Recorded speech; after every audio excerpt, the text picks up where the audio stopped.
ونعوذ بالله من شرور أنفسنا وسيئات أعمالنا من يهده الله فلا مضل له ومن يضلل فلا هادي له أشهد أن لا إله إلا الله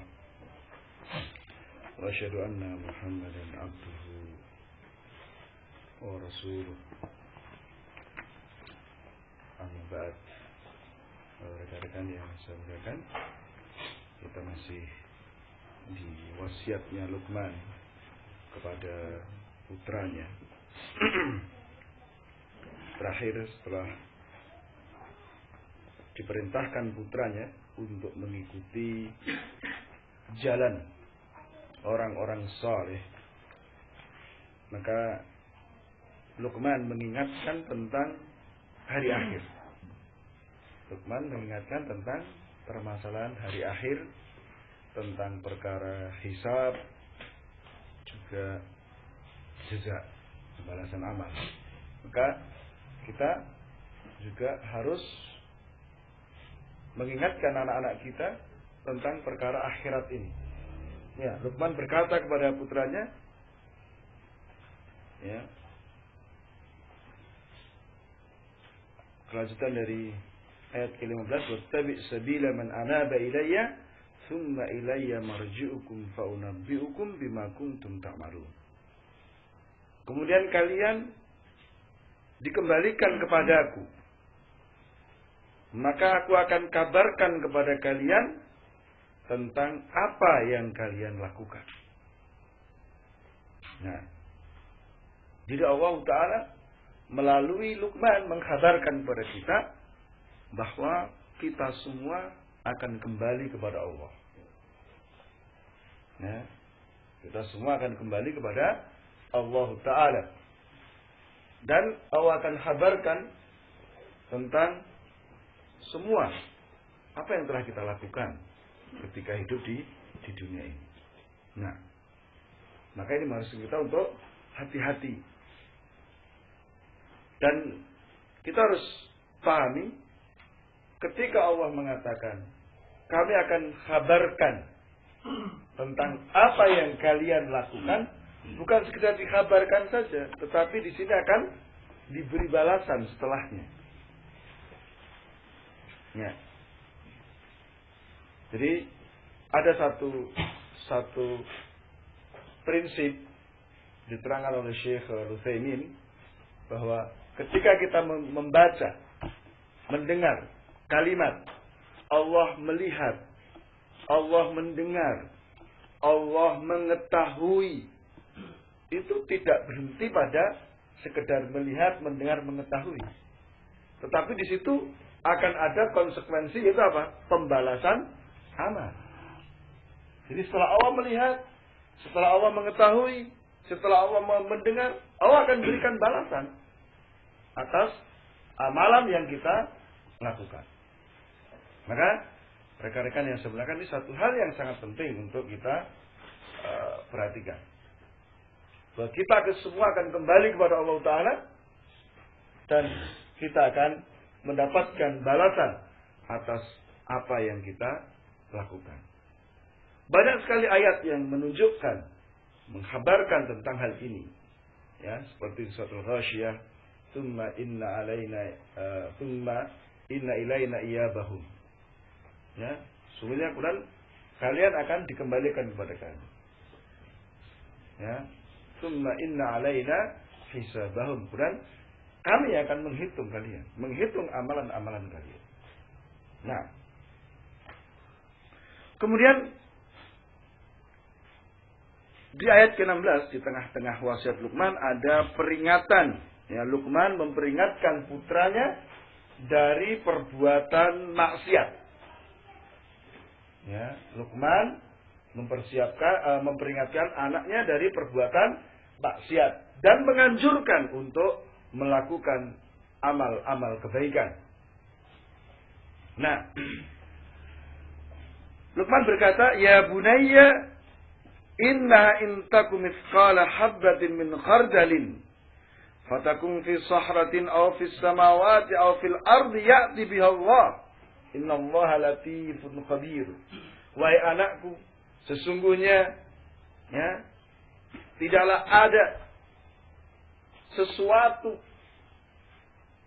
seberat biji ya, atau seberat debu ya, apakah itu ada di batu atau di langit atau di bumi, kecuali akan didatangkan oleh Allah Ta'ala nanti pada yaumul qiyamah. Jadi sekecil apapun amal perbuatan kita akan didatangkan oleh Allah Ta'ala. Nah, akan didatangkan oleh Allah Ta'ala. Ya. Dan sesungguhnya Allah Ta'ala latif, maha lembut, khabir, sangat mengetahui. Sehingga tidak ada sesuatu pun yang terluput dari pengetahuan Allah Ta'ala. Sekecil apapun amal yang kita lakukan, Allah akan datangkan. Nah, ya, maka kita harus hati-hati. Sekecil apapun dosa, maksiat yang kita lakukan, Allah tahu dan Allah akan datangkan. Nah, ya, di ayat yang kita semua sudah hafal insyaallah ya. Faman ya'mal mithqala dzarratin khairan yarah. Faman ya'mal mithqala dzarratin syarran yarah. Barang siapa melihat kebaikan walaupun sebesar zarrah. Zarrah itu semut yang paling kecil dan paling ringan. Ya. Barang siapa mengerjakan amal sebesar zarrah, amal kebaikan, dia akan lihat nanti hasilnya di yaumul qiyamah. Demikian pula barang siapa yang mengerjakan amal kejelekan, perbuatan dosa dan maksiat, walaupun sebesar zarrah, dia akan lihat juga nanti pada yaumul qiyamah. Nah, maka ini jangan sampai kita meremehkan. Ya. Di ayat yang lain surat Al-Anbiya 47, wa nadha'ul mawazina al-qista liyaumil qiyamati fala tudlamu nafsun syai'a wa in kana mithqala habbatin min khardalin ataina biha wa kafa bina hasibin. Dan kami betul-betul akan meletakkan timbangan dengan adil pada hari kiamat. Maka tidak ada satu jiwa yang terdolimi sedikit pun. Ya. Meskipun amalan yang dikerjakan seorang hamba itu hanya sebesar debu, kami akan datangkan. Cukuplah kami akan menghitung atas seluruh amalan-amalan kalian.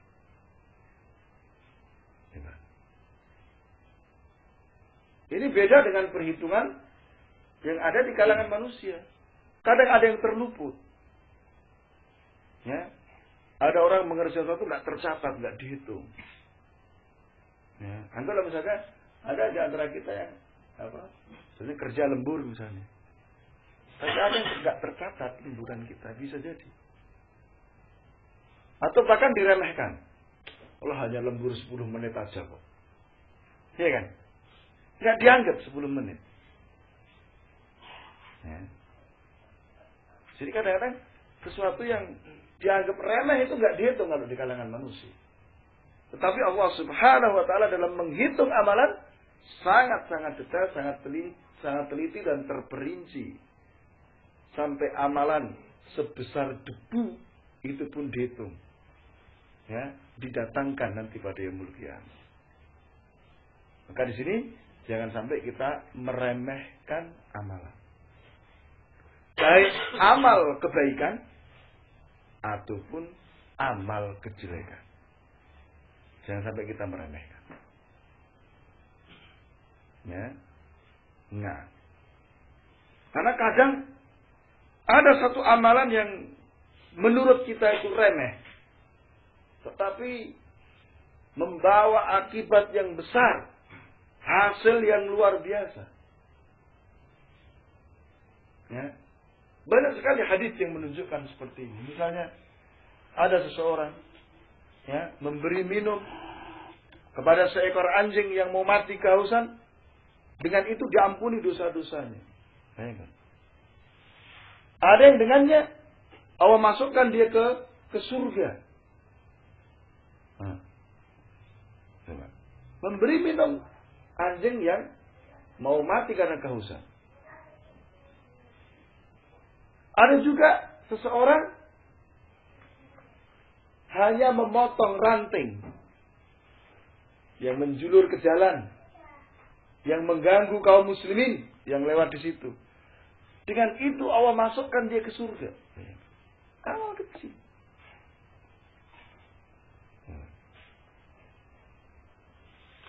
Tetapi sisi lain, ada juga maksiat-maksiat yang dianggap remeh, tetapi Rasulullah hadarkan bahwa itu menjadi sebab pelakunya masuk ke neraka.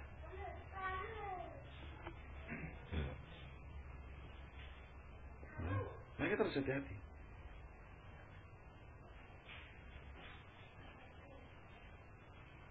Sebab nanti ketika kita sudah mulai meremehkan dosa, maka kita akan menganggap, oh dosa itu hal yang dibolehkan. Oh tidak apa-apa. Ini yang menjadikan dosa itu semakin besar nilainya di sisi Allah Ta'ala.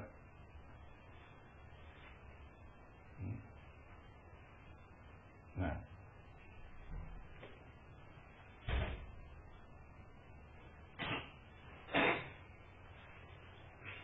kemudian Luqman mewasiatkan kepada putranya untuk menjaga sholat. Ya bunayya, aqimis sholata wa'mur bil ma'rufi wanha 'anil munkar wasbir 'ala ma asabak. Inna dzalika min azmil umur. Wahai anakku, tegakkanlah sholat, perintahkan kepada yang ma'ruf, laranglah dari yang munkar, dan bersabarlah atas apa yang menimpa dirimu. Sesungguhnya apa yang menimpa dirimu itu adalah memang sudah menjadi resiko dari suatu perkara. Lihat di sini.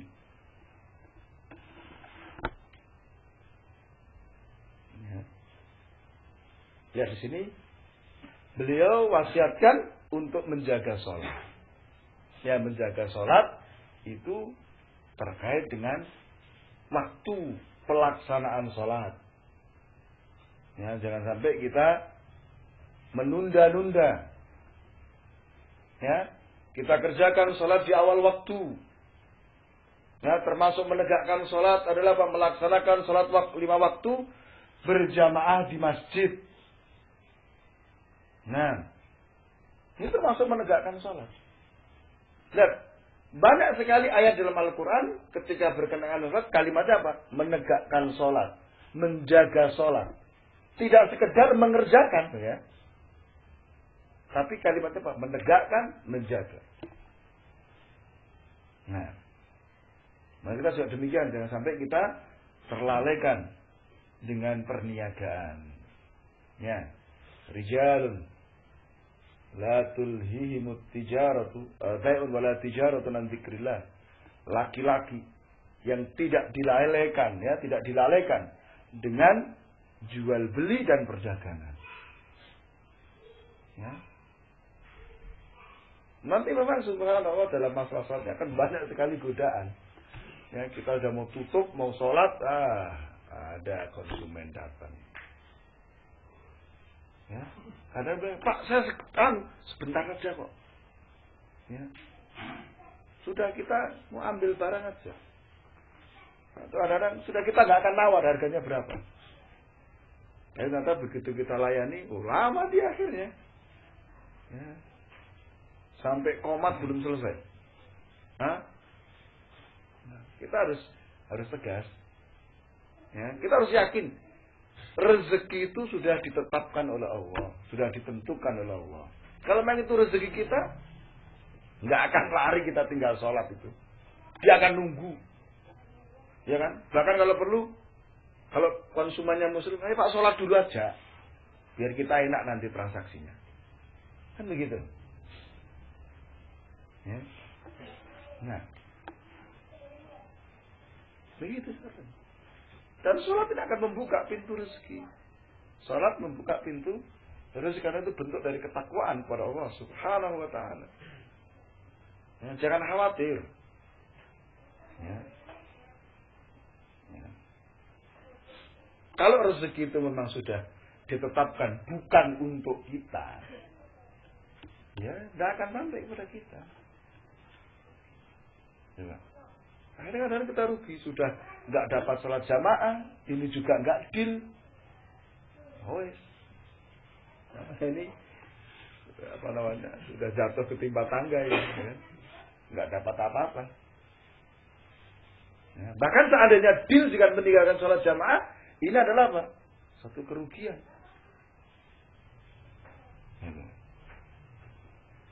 Ya. Maka dari masalah sholat dijaga betul. Ya, menegakkan sholat dari sisi waktu. Ya, mungkin kita ada kesepakatan. Misalnya kita tahu jadwal sholat jam berapa. Misalnya sholat zuhur, misalnya jam 12. Ya, kita kurang seperempat itu sudah persiapan tutup. Nanti setelah itu kita persiapan sholat dan seterusnya. Ya, asar jam berapa? Ya. Kemudian menjaga sholat dari sisi apa? Pelaksanaannya. Artinya ketika mengerjakan sholat jangan seenaknya sendiri. Ya, berdirinya sambil miring-miring begitu. Ya. Kemudian bersandar mungkin karena di soft belakang. Nah, mepet tembok sambil bersandar. Tidak boleh. Ya. Gerakannya itu harus bagus. Ya, jangan sampai takbiratul ihram atau takbir ngangkat tangan aja males gitu loh. Ya. Nah, atau ada orang yang tidak tumaknina dalam sholat, tidak tenang. Ya, digambarkan Rasulullah seperti ayam yang makan jagung, cepat sekali gitu. Ya. Nah, hendaknya sholat itu tenang karena kita menghadap Allah Subhanahu wa ta'ala. Ya. Ruku sampai tulang-tulang itu mapan gitu loh. Tidak sampai tulang-tulangnya mapan baru sujud begitu. Jangan sampai rukuk belum mapan, mungkin baru setengah gini sudah sangat awal mana-mana. Baru selesai, wah ini itu bukan sholat. Ya, tidak sah sholat seperti itu. Maka ada seorang sahabat sholat seperti itu sama Rasulullah. Ya, irji sholli fa innaka lam tusalli. Ya, kembali sholatlah kamu, sesungguhnya engkau belum sholat. Nah, ya.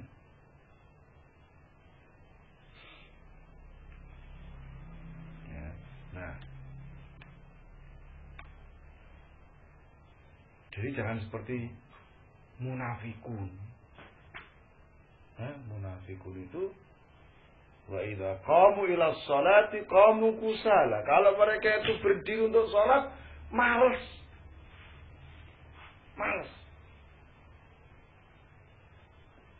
Ya. Wala yadhkuruna Allah illa qalila, dan dia tidak mengingat Allah kecuali sedikit. Jadi sholatnya munafikun itu cepat banget. Karena hakikatnya dia nggak mau sholat gitu. Mungkin karena pekewu, terpaksa dan sebagainya. Nah, jadi diperintahkan untuk menegakkan sholat, menjaga pelaksanaan sholat. Ini penting.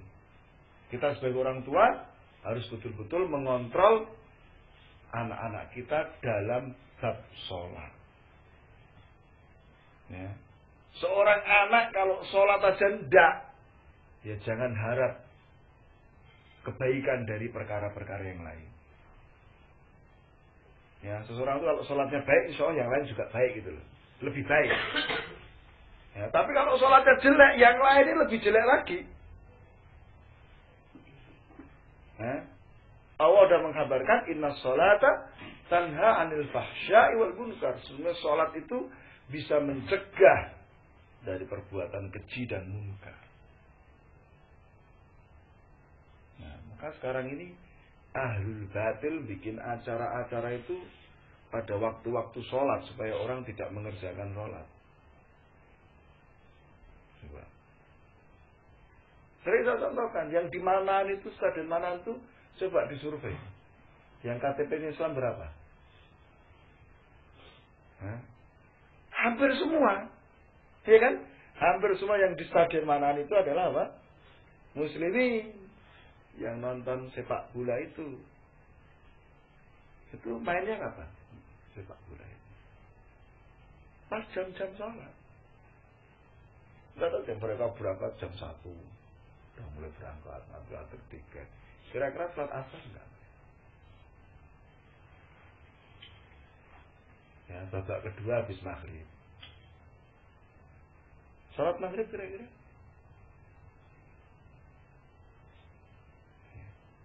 Jangankan yang di stadion, yang di rumah, yang nonton lewat layar kaca, itu pun kadang-kadang tidak sholat.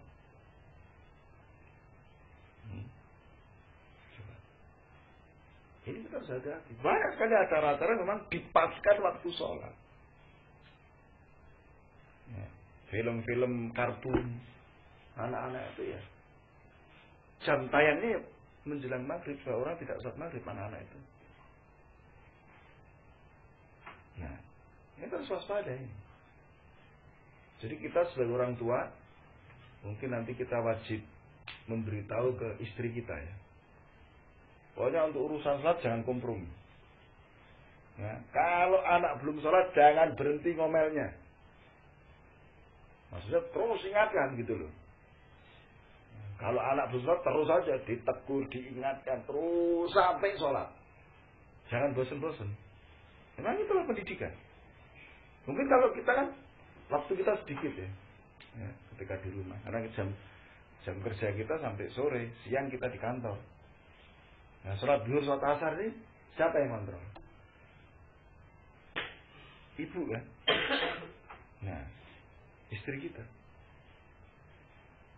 Nah, wah, tapi istri saya juga kerja, tapi ya, bilang sama mbahnya, ya,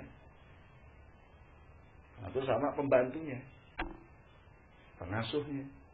Pokoknya ini sholat jangan kompromi. Ini penting sekali. Biasakan. Nah, sebab kita khawatir. Allah sudah mengkhabarkan, fakhalafa min ba'dihim khalfun adza'us shalah wattaba'us shahawat. Nanti akan datang generasi yang mereka ini menyia-nyiakan sholat dan mengikuti syahwat. Kita khawatir jangan-jangan anak kita yang termasuk generasi itu. Atau bahkan naudzubillah kita. Karena kita tidak menjaga sholat dengan baik. Nah, ya, maka ini mari.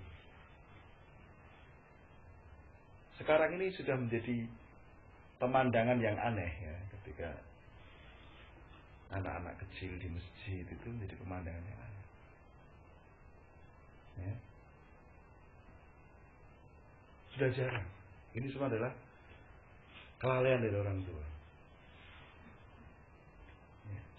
Juga ada hal yang lebih aneh lagi ketika seseorang melarang anak-anak kecil untuk datang ke masjid. Hal yang aneh ini. Ya. Seperti kemarin sudah kita bacakan di pertemuan yang lalu. Ya, selama anak itu bisa diatur, ya, misalnya tidak.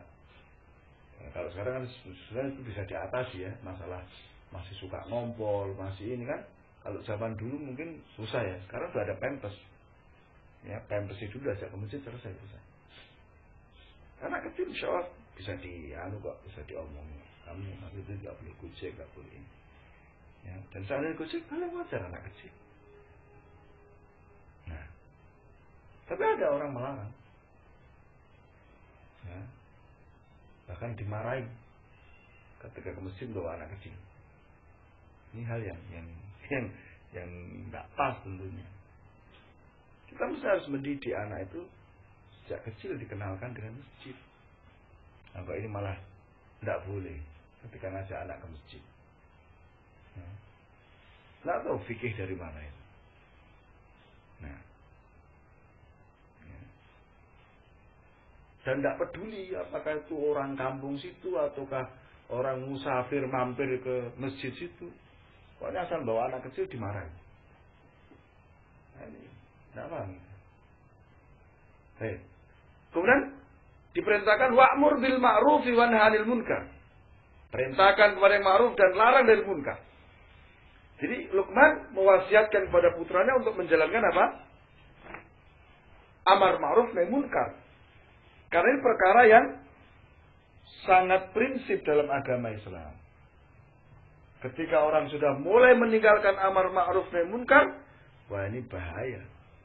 Allah akan menimpakan adab secara merata.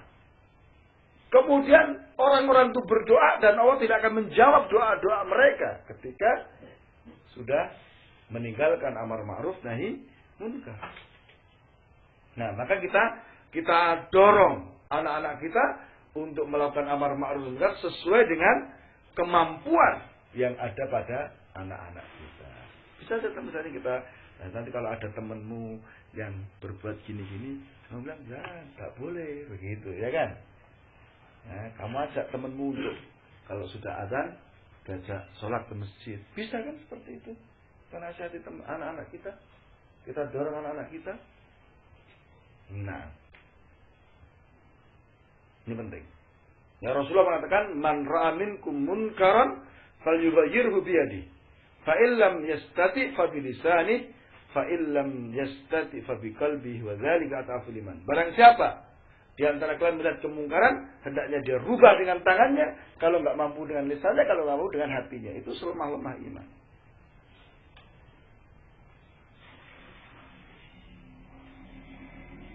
Nah, ini penting sekali.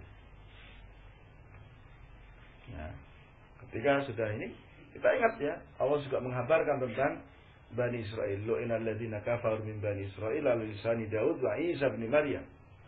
Kanu la yatanahawna 'anil munkarin fa'alu. Allah melaknat orang-orang kafir dari kalangan Bani Israel melalui lisan siapa? Daud dan Isa bin Maryam. Kenapa mereka dilaknat oleh Allah? Karena mereka tidak melakukan nahi munkar. Jadi ketika ada orang melakukan kemungkaran, mereka tidak melarang. Dengan itu mereka dilaknat. Nah, coba.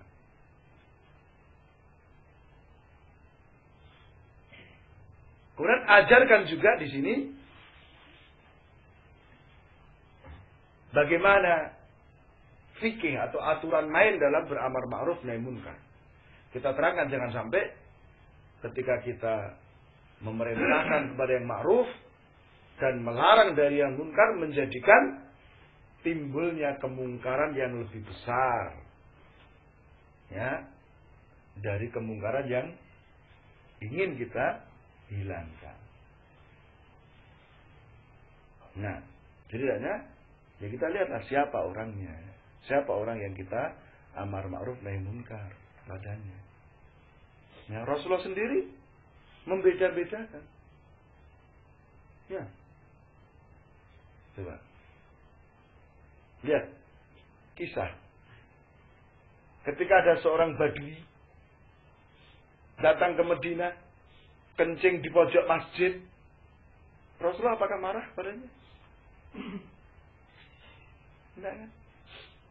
Bahkan ketika ada sahabat yang ingin mengusir, memukuli orang ini, Rasulullah bilang, "Jangan, biarkan dia. Biarkan aja dia kencing di situ." Nah, selesai kencing, Rasulullah minta supaya itu disiram dengan air, dipanggil. Ini masjid, tidak boleh dikotori, tidak boleh dinajisi. Ya, dengan lemah lembut Rasulullah mengingatkan, beramar ma'ruf nahi munkar Rasulullah. Hasilnya Badui ini senang sekali. Ya, terima gitu loh. Tapi lihat ketika kepada Mu'adz bin Jabal. Ketika penduduk kampungnya itu melaporkan bahwa Rasulullah ini Mu'adz ini kalau ngimami sholat begini. Jadi Mu'adz ini sholat dulu di Masjid Nabawi, sholat Isya bersama Rasulullah, kemudian baru pulang ke kampungnya untuk jadi imam. Ya, berarti sudah agak malam itu. Sudah gitu bacanya panjang. Bacaannya panjang setelah Al-Fatihah itu. Ini kan memberatkan masyarakat. Orang siang sudah kerja, ini malamnya sudah sholatnya agak malam panjang lagi. Orang mengeluh. Dilaporkan apa? Sikap Rasulullah. Dipanggil pada kata al-fattanun anta ya Mu'adz. Apakah kamu menjadi tukang fitnah wahai Mu'adz? Tegas keras Rasulullah tegurannya pada Mu'adz. Bandingkan dengan itu tadi, dengan Badui tadi. Kesalahannya lebih besar mana? Hah? Tapi kenapa sikapnya berbeda? Nah, padahal Mu'adz ini kan menjalankan sunnah kan. Sholat yang paling utama itu sholat yang berdirinya lama. Nah, tapi ditegur Rasulullah kenapa? Dan tegurannya itu keras karena Mu'adz sudah ngerti. Dia sahabat lama dia. Kalau Badui ini kan nggak paham agama itu apa. Nah, ini yang perlu kita perhatikan. Ya, jangan sampai nanti kita beramar ma'ruf nahi munkar tapi justru menimbulkan kemungkaran yang lebih besar. Ya. Kita harus ngerti aturan mainnya, fikihnya bagaimana.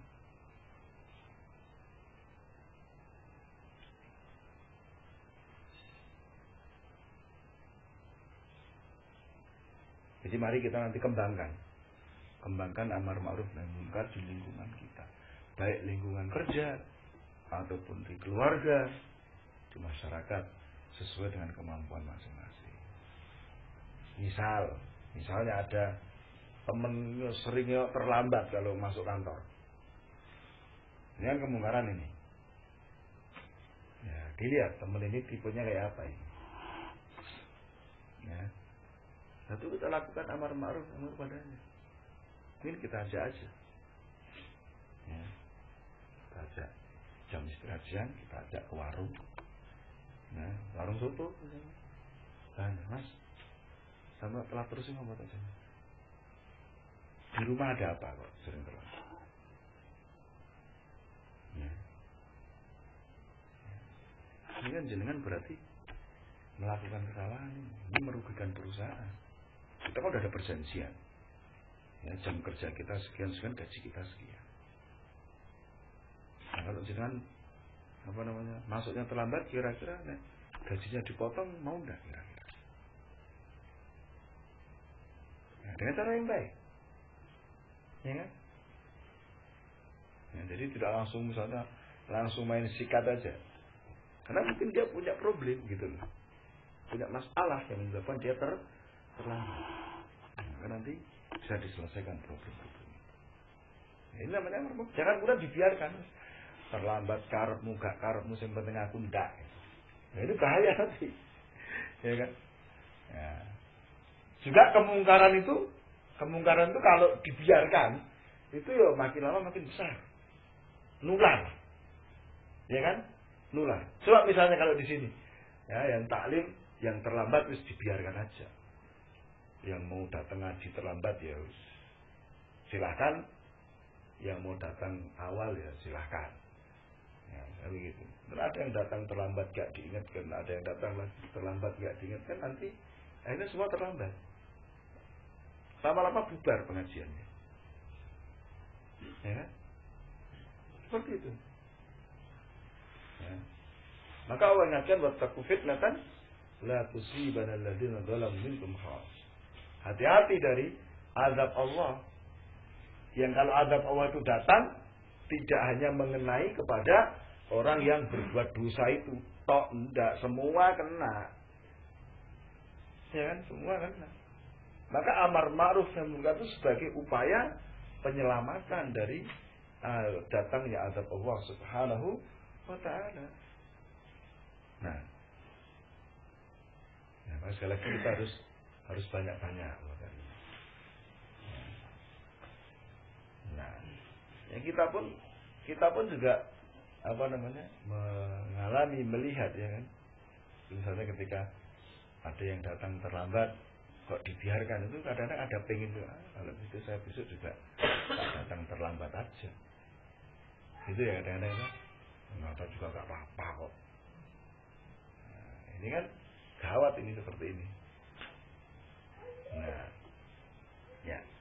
Kemudian Luqman mengingatkan pada putranya. Itu apa? Dengan kesabaran. Ya. Wasbir ala ma asabat.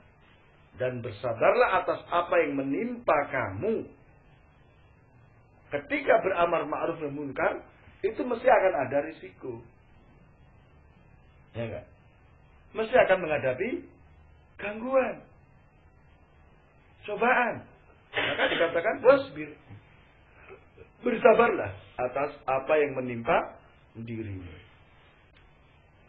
Ya. Jadi banyak sekali ya amar ma'ruf itu mesti apa? Diiringi dengan adanya tadi gangguan-gangguan. Sehingga diwajibkan untuk bersabar dalam menghadapi itu semua. Ya, sehingga salah satu sifat orang yang terhindar dari kerugian adalah apa? Orang yang saling mewasiatkan dalam kebenaran, yaitu yang beramar ma'ruf nahi munkar dan mewasiatkan dalam kesabaran. Illal ladzina amanu wa amilus shalihat wa tawashaw bil haqq wa tawashaw bis sabr. Ya. Ketika kita misalnya mengingatkan teman kita yang terlambat tadi, belum tentu teman kita itu terima loh. Bisa jadi justru omongannya, ngapain kamu ngurusi urusan orang? Urus dirimu sendiri. Kan begitu kadang-kadang. Ini kan sakit bagi kita. Waduh, kita ini maunya berbuat baik malah diomongin kayak gitu. Maka diperintahkan apa? Untuk bersabar atasnya. Ya. Nah. Ya. Dikatakan inna dzalika min azmil umur, karena itu memang sudah ada risiko. Sudah risiko. Karena yang namanya amar ma'ruf nahi munkar itu adalah apa? Memisahkan seseorang dari syahwatnya, dari hobi dan kesenangannya. Kira-kira bagaimana? Nah, seperti kita menyapih anak. Anak itu kan sudah hobinya netek sama ibunya, tiba-tiba disapih, ya ngamuk. Panas badannya sampai demam. Ya orang yang kita melakukan amar ma'ruf nahi munkar padahal juga demikian. Dia sakit itu. Sakit. Jika wajar ketika kemudian dia muncul sikap, muncul ucapan, perbuatan yang seperti itu. Maka kita harus sabar. Kemudian Luqman mengingatkan kepada putranya tentang akhlak. Tentang akhlakul karimah, akhlak yang baik. Ya, dikatakan wala tusair haddaka linnasi. Jangan engkau memalingkan pipimu dari manusia. Melengos. Jangan melengos. Nah, sikap melengos ini menunjukkan kesombongan. Ya kan? Kesombongan. Dan merendahkan orang lain. Nah, coba. Ketika kita berbicara kepada seorang, hendaknya apa? Ini kita berhadapan wajah. Coba misalnya, kita sendiri merasa sakit kan? Misalnya ada orang, kita ajak ngomong, bukan dia menghadap sana. Ya, tidak apa-apa itu, kita aja. Gitu. Atau misalnya antum berhadapan dengan konsumen. Antum menerangkan, dia tanya, Mas ini speknya bagaimana? Oh ini begitu, tapi dia nggak ada pesanan. Atau dia malah mungkin asik main HP. Kira-kira antum nerangkannya tuh bagaimana? Ada jengkel kan di situ. Nah, maka demikian pula orang lain ketika kita ngomong kok tidak menghadapkan wajahnya kepada dia, ya dia juga sakit. Ya, misalnya mungkin bisa jadi ya, mungkin karena nggak sengaja misalnya. Toko sibuk, ada konsumen tanya, ini gimana? Ini karena sibuk, kita nerangkannya, jawabnya tuh sambil entah ngambil barang, entah sambil apa. Itu aja, nek kita yang mengalami kan, nah ini saya ini nggak dihormati, ya kan? Saya ini dianggap gak penting ini. Ya, bisa seperti itu kan? Ya, maka kalau kita ini merasakan itu, konsumen juga sama. Ya.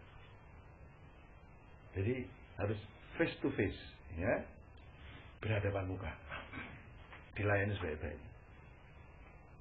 Ya, ini Luqman maksudnya. Jangan engkau memalingkan pipimu dari manusia. Ya. Tapi ketika berhadapan muka, ya mukanya itu yang seger, yang sumringah. Jangan menghadap tapi apa nih kamu? Ya. Yang senyum, ya kan? Senyum kepada konsumen, senyum. Ya, bukan hanya kepada konsumen, kepada siapapun, ya kan? Kita jangan sampai menampakkan wajah yang tidak baik. Ya. Nah, jadi wajah yang berseri, senyum, ya, menampakkan bahwa kita tuh senang dengan kedatangan mereka, senang dengan ketemu dengan mereka gitu. Ya. Jadi Islam itu komplit, tidak hanya berbicara urusan ibadah kepada Allah Taala, tapi dalam masalah muamalah bagus. Kemudian berarti di sini kita ajarkan kepada anak kita sikap tawadhu kepada manusia. Ya. Kita didik anak kita jangan sampai meremehkan, ya, terhadap orang lain, mencela orang lain, jangan. Ya, kadang-kadang kita ini sudah suudzon dulu. Lihat penampilan yang datang lah, ini paling ukur takon-takon tok ini. Figur survei harga tok ini. Kadang-kadang begitu diremehkan. Enggak. Berapa banyak kita punya kisah, ya, punya kisah nyata. Adanya orang-orang yang itu istilahnya apa? Di luar perkiraan. Nah, saya punya teman ya, orangnya kecil, hitam. Terus penampilan ini seorang mitayani gitu ya. Jadi penampilannya itu tidak meyakinkan. Ya. Satu hari dia masuk ke counter HP. Sarungan sisan. Gak diperhatikan sama sekali, diraya yang lainnya. Sampai dia marah dia. Gitu. Ya. Dia keluarkan uangnya yang banyak itu. Nah, dipikirnya saja bisa bayar apa? Kasih itu uang beli. Nah, baru para pelayannya itu kaget. Gitu. Jadi kita harus hati-hati siapapun lah, jangan sampai kita ya. Nah, jadi kadang-kadang orang penampilan begitu. Ya, ada orang-orang yang memang dia kaya atau apa, punya kedudukan, tapi penampilannya sederhana. Nah, ya, kemudian dikatakan wala tamshi fil ardi maraha. Jangan kau berjalan di muka bumi dengan sombong, dengan petentang-petenteng. Innallaha la yuhibbu kulla muhtalin fakhur. Sungguhnya Allah tidak suka terhadap semua orang yang melampaui batas dan sombong. Allah benci pada orang-orang seperti ini. Jalan yang tawadhu. Nanti ada adab-adab berjalan. Ya, menundukkan pandangan, tidak tolah-toleh dan seterusnya. Ya. Tidak seakan-akan dia ini orang yang berkuasa dan sebagainya. Ya. Jangan berjalan dengan sombong.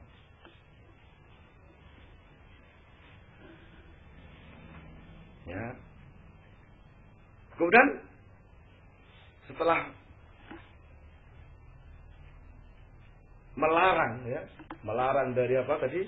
sikap memalingkan wajah, melarang dari berjalan dengan sombong, Luqman kasih solusi, kasih pengarahan. Waqsid fi masjika. Hendaknya kau sederhana dalam berjalan. Ya, tidak terlalu cepat, juga tidak terlalu lambat. Ya. Jadi dianjurkan kepada anak untuk berjalan ya pertengahan.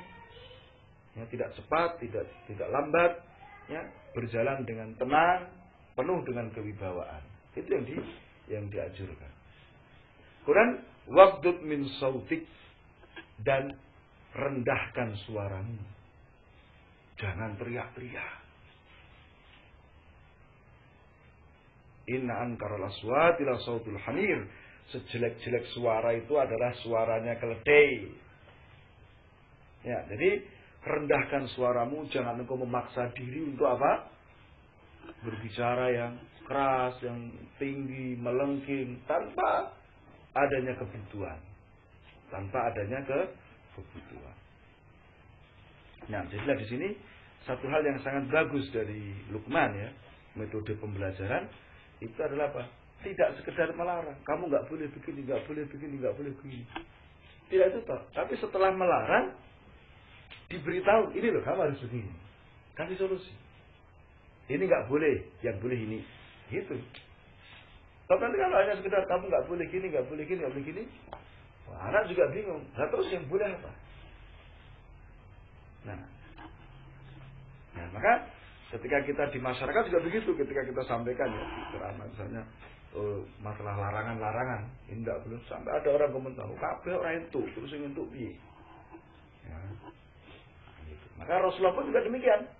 Ketika mengajari para sahabat juga seperti ini.